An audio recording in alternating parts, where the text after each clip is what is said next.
Welcome to the Learning Pines YouTube. We hope this video helps.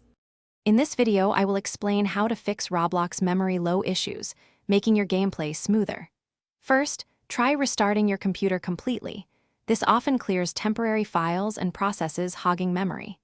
Next, ensure Roblox itself is fully updated to its latest version, as updates frequently include performance improvements and bug fixes.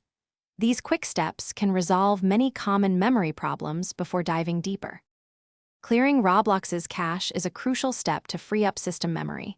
You can navigate to your app data folder, typically found in your user directory.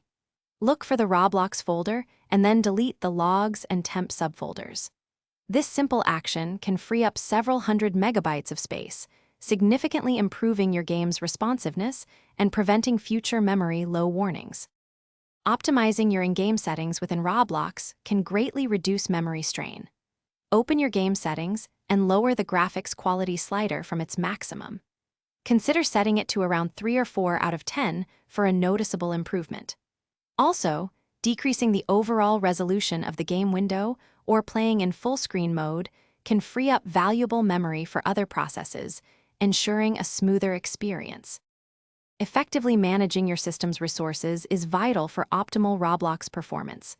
Before launching the game, close any applications running in the background, such as web browsers, video players, or other games. Use the Task Manager, accessible by pressing Ctrl, Shift, and Escape, to identify and end any processes consuming excessive memory. This ensures your computer dedicates maximum resources to Roblox. Thanks for watching. Consider subscribing if we helped you.